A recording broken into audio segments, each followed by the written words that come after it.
Adani green अपने life time high से 65% down है। क्या ये एक ट्रैप है या फिर ये स्टॉक यहां से बाउंस बैक करेगा? आज हम इसका फंडामेंटल और टेक्निकल एनालिसिस करने वाले हैं। तो चलिए शुरू करते हैं फंडामेंटल एनालिसिस के साथ। अदानी एनर्जी का मार्केट कैप 1,71,000 करोड़ का है और कंपनी एक लार्ज कैप कंपनी है। यहां हम देख सकते हैं कि कंपनी अदानी ग्रुप का पार्ट है और ये कंपनी सोलार एनर्जी जनरेट करती है और यहाँ पर 14.2 गीगावाट की जो कैपेसिटी है अभी कंपनी की। और यहाँ पर हम देख सकते हैं कि कंपनी के जो फ्यूचर प्लान्स हैं वो बहुत ही ज़्यादा अच्छे हैं। यहाँ पर 30 गीगावाट कंपनी टारगेट कर रही है। खावड़ा जो इनका एक प्रोजेक्ट चल रहा है 538 स्क्वायर किलोमीटर का, वहाँ पर 30 गीगावाट की इलेक्ट्रिसिटी जनरेट करेगी ये कंपनी और ये प्रोजेक्ट 2029 तक कंप्लीट हो जाएगा। मतलब विद इन 3 इयर्स ये प्रोजेक्ट खत्म होने वाला है। और यहाँ पर हम अब एक बार इसके क्वार्टरली रिजल्ट्स देख लेते हैं।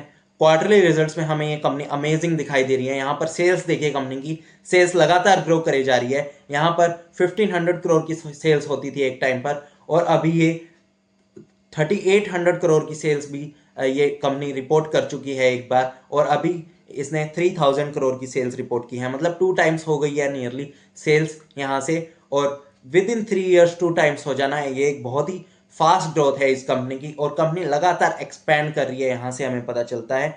और यहाँ पर प्रॉफिट देखिए, कंपनी का 149 करोड़ का प्रॉफिट था एक टाइम पर और अभी 600 करोड़ के ऊपर चला गया है इनका प्रॉफिट, जो कि एक अमेजिंग चीज है। यहाँ पर लास्ट क्वार्टर में 800 करोड़ का भी था इनका प्रॉफिट। तो यहाँ पर प्रॉफिट एटलीस्ट 4 टाइम्स हो चुका है और 4 टाइम्स से भी ज्यादा हो चुका है, जो कि एक बहुत ही अमेजिंग चीज है। यहाँ पर हम प्रॉफिट एंड लॉस अकाउंट देख सकते हैं। प्रॉफिट एंड लॉस अकाउंट में हम सेल्स देख सकते हैं। सेल्स में 30 करोड़ की 28 करोड़ की सेल्स बस करती थी कंपनी 2016 में और जो कि अभी 12,000 करोड़ की सेल्स हो गई है कंपनी। मतलब कंपनी लगातार एक्सपैंड कर रही है। यहाँ पर 2021 में हम देख सकते हैं 3,000 करोड़ की सेल्स करती थी कंपनी और अभी 12,000 करोड़ की हो गई है। मतलब 4 टाइम्स हो गई है विद इन 4 ईयर्स। 4 टाइम्स हो जाना सेल्स का, जो कि एक अमेजिंग ग्रोथ है। यहाँ पर कंपनी लगातार एक्सपैंड कर रही है और यहाँ पर हम देख सकते हैं इंटरेस्ट कॉस्ट जो है कंपनी की वो बहुत ज़्यादा है। उसका रीज़न हम आगे चल के देखने वाले हैं। और यहाँ पर ऑपरेटिंग प्रॉफिट मार्जिन देखिए, कंपनी का ऑपरेटिंग प्रॉफिट मार्जिन लगातार इंप्रूव किया है कंपनी का 48% से 81% के आसपास, 80% के आसपास आ रहा है अभी लास्ट 3 ईयर्स से, जो कि एक बहुत ही अच्छी चीज़ है। यहाँ पर हम देख सकते हैं net profit. Net profit company loss में थी एक टाइम पर और अभी देखिए 2300 करोड़ का जो नेट प्रॉफिट जनरेट किया कंपनी ने, जो कि हाईएस्ट एवर नेट प्रॉफिट है लास्ट 12 मंथ्स में कंपनी का। और यहाँ पर हम देख सकते हैं लास्ट ईयर सिर्फ 1260 करोड़ का नेट प्रॉफिट जनरेट किया था कंपनी ने, जो कि बढ़कर यहाँ पर 2325 करोड़ का हो गया। मतलब 2 टाइम्स हो गया इनका net profit with in 1.5 years. तो यहाँ पर एक अमेजिंग ग्रोथ कर रही है कंपनी। और यहाँ पर हम सेल्स ग्रोथ भी देख सकते हैं कंपनी की 34% की कंपाउंडेड सेल्स ग्रोथ है लास्ट 5 ईयर्स में। और प्रॉफिट ग्रोथ देखिए, प्रॉफिट ग्रोथ 127% की प्रॉफिट ग्रोथ है लास्ट 5 ईयर्स में। और यहाँ पर अब हम इसका बैलेंस शीट देख सकते हैं। बैलेंस शीट में कंपनी अपना जो इक्विटी कैपिटल है वो डाइल्यूट नहीं कर रही है। 2018 के बाद से इन्होंने डाइल्यूट नहीं किया है अपना इक्विटी कैपिटल, जो कि एक अमेजिंग चीज़ है। यहाँ पर रिजर्व्स देखिए, माइनस में थे एक टाइम पर रिजर्व्स, और जो कि अभी 18,000 करोड़ के रिजर्व्स हो गए हैं कंपनी के। यहाँ पर 2024 से 2 टाइम्स हो गए रिजर्व्स। मतलब 1.5 ईयर्स में 2 टाइम्स हो गए हैं इनके रिजर्व्स, जो कि एक अमेजिंग ग्रोथ है यहाँ पर रिजर्व्स में। बोरोइंग्स देखिए, कंपनी की बोरोइंग्स बहुत ज़्यादा है कंपनी के पास। ये एक माइनस पॉइंट है कंपनी का, पर ये पॉइंट भी इस कंपनी का प्लस पॉइंट बन जाता है जैसे ही हम फिक्स्ड एसेट्स को देखते हैं। फिक्स्ड एसेट्स को देखिए, 88,000 करोड़ के फिक्स्ड एसेट्स हैं कंपनी के पास, जो कि लगातार एक्सपैंड कर रहे हैं। यहाँ पर 2,700 करोड़ के सिर्फ थे 2016 में और अभी 88,000 करोड़ के हो गए हैं। मतलब एक ह्यूज ग्रोथ है यहाँ पर फिक्स्ड एसेट्स में। 30 टाइम से भी ज़्यादा ग्रो किए हैं इनके फिक्स्ड एसेट्स लास्ट 9 ईयर्स में, जो कि एक ह्यूज ग्रोथ है यहाँ पर। और CWIP देखिए कंपनी का 17,000 करोड़ का CWIP है कंपनी का। मतलब कंपनी लगातार एक्सपैंड कर रही है अपने आप को, लगातार न्यू न्यू फैसिलिटीज़ ओपन कर रही है और लगातार इलेक्ट्रिसिटी जनरेट कर रही है कंपनी ये। और यहाँ पर हम इसलिए इसकी बोरोइंग्स को भी एक बार के लिए अवॉइड कर सकते हैं, क्योंकि यहाँ पर कंपनी लगातार एक एक्सपेंशन फेज में है अभी और बोरो करके कंपनी एक्सपैंड कर रही है अपने आप को। ये पैसा कहीं और नहीं जा रहा है बल्कि एक्सपेंशन में जा रहा है, जो कि एक अच्छी चीज़ है। तो यहाँ पर हमें उसको अवॉइड कर सकते हैं हम उस चीज़ को यहाँ पर।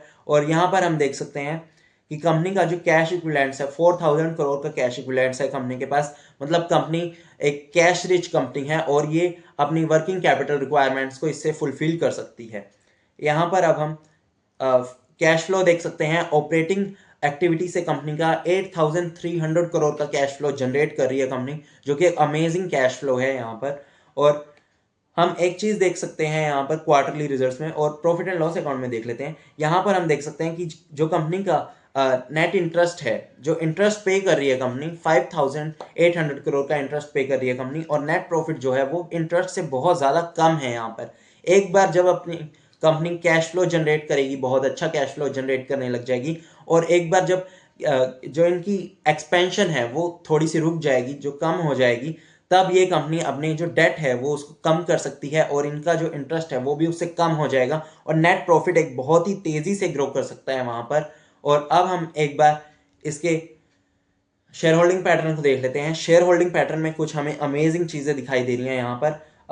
23% यहाँ पर पब्लिक के पास है, पर उस 23% में से भी यहाँ पर 15.5% देखिए ये एक बड़ी कंपनी के पास है, और यहाँ पर 3.5% अगेन उसी कंपनी के पास है। तो यहाँ पर 19% होल्डिंग जो है वो एक कंपनी संभालती है, और 23 में से अगर हम 19 कम कर दें तो 4.3% बस बचा। 4.3% जो होल्डिंग है वो पब्लिक के पास है, सिर्फ 4.3% होल्डिंग पब्लिक के पास है, और बाकी जो 95% से भी ज़्यादा होल्डिंग है, 96% के आसपास होल्डिंग जो है वो स्ट्रॉन्ग हैंड्स के पास है, बड़ी बड़ी कंपनीज के पास है, और FIIs के पास है, DIIs के पास है, और प्रमोटर्स के पास है, जो कि एक बहुत ही अच्छी चीज़ है। यहाँ पर स्ट्रॉन्ग हैंड्स का इतना ज़्यादा होना बहुत ही अच्छी चीज़ है। यहाँ पर हम देख सकते हैं 10 लाख शेयर होल्डर्स हैं इस कंपनी में अभी। और अब हम एक बार इसके फ्यूचर टारगेट्स को देख लेते हैं। कंपनी 50 गीगावाट का एनर्जी कैपेसिटी टारगेट कर रही है यहाँ पर 2030 तक। और यहाँ पर हम ये नंबर कितना बड़ा है हम देखना चाहें तो यहाँ पर हम देख सकते हैं कि कंपनी की जो करंट कैपेसिटी है वो कितनी है। यहाँ पर हम देख सकते हैं करंट प्रोग्रेस में as of late 2025 company had 16.7 gigawatt की जो इनकी कैपेसिटी है अभी वो 3 टाइम्स हो जाएगी बाय 2030। तो यहाँ पर 50 की हो जाएगी, 50 गीगावाट की इनकी कैपेसिटी जनरेशन यहाँ पर कर लेंगे ये, और जो कि एक बहुत ही अच्छी चीज़ है। यहाँ पर एक एग्रेसिव टारगेट्स हैं कंपनी के। जब इनका जो रिन्यूएबल एनर्जी कैपेसिटी है वो 3 टाइम्स हो जाएगी, तो यहाँ पर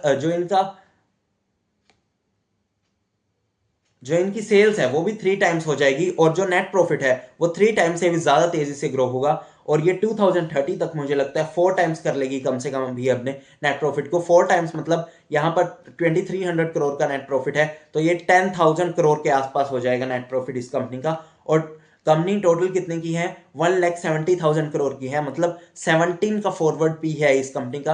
अगर हम 2030 के प्रोस्पेक्टिव से देखें तो सिर्फ 17 का पी रह जाएगा इस कंपनी का। और ये कंपनीज जो इतना तेजी से ग्रो करती हैं उनका पी कभी भी 17 पर सस्टेन नहीं करता, उससे ज़्यादा होता है हमेशा उनका पी। और अब हम एक बार इसके चार्ट को देख लेते हैं। चार्ट पे हमें बहुत ही अमेजिंग चीज़ें नज़र आ रही हैं। यहाँ पर कंपनी अपने लाइफ टाइम हाई से 65% डाउन है। यहाँ पर हम देख सकते हैं 66% डाउन है अपने लाइफ टाइम हाई से। और अब हम एक बार देख लेते हैं, यहाँ पर ये मैंने 200 डे मूविंग एवरेज लगाया हुआ है, और 200 डे मूविंग एवरेज को कभी भी कंपनी नीचे क्रॉस नहीं किया है। कंपनी ने 200 डे मूविंग एवरेज को हमेशा रिस्पेक्ट करते हुए आई है कंपनी। यहाँ पर हिडनबर्ग रिपोर्ट आई थी यहाँ पर अडानी ग्रुप पर, जिससे कंपनी का जो शेयर प्राइस है वो बहुत ज़्यादा गिर गया था, और ये 200 डे मूविंग एवरेज को भी कंपनी ने रिस्पेक्ट नहीं किया था उस टाइम।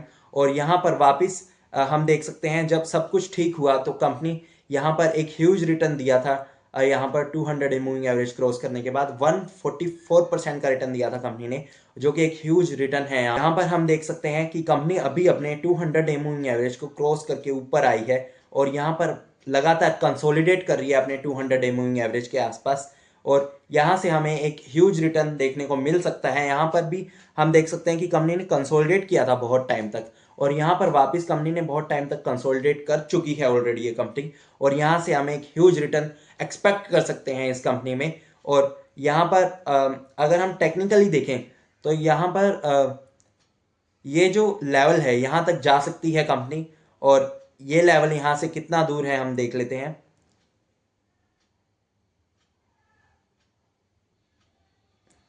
ये लेवल 2090 रुपीज़ का जो लेवल है वहाँ तक ये कंपनी जा सकती है। हम देख लेते हैं ये कितना दूर है यहाँ से ये लेवल 100% दूर है, 102% दूर है। तो यहाँ से ये कंपनी डबल होने के चांसेस हैं इस कंपनी के यहाँ से। और इसके फंडामेंटल्स और टेक्निकल्स को देखकर लगता है कि ये कंपनी यहाँ से विद इन 1 ईयर 100% का गेन दे सकती है, जो कि एक अमेजिंग गेन होगा अगर ये यहाँ तक जाती है तो। और यहाँ पर हम लॉन्ग टर्म अगर टारगेट्स की बात करें इस कंपनी के, तो लॉन्ग टर्म टारगेट जो है हमारा वो है लाइफ टाइम हाई इस कंपनी का 3000 रुपीज़ का टारगेट है इस कंपनी का लाइफ टाइम हाई का, जो कि यहाँ से कितना परसेंट दूर है, यहाँ से नियरली 200% दूर है। मतलब हमारा पैसा जो 1 लाख का 3 लाख बन जाएगा, मतलब 3 टाइम्स हो जाएगा हमारा पैसा यहाँ से, अगर ये उस टारगेट को अचीव करती है, अपने लाइफ टाइम हाई तक वापस जाती है। और ये बहुत दूर नहीं है इसका लाइफ टाइम हाई।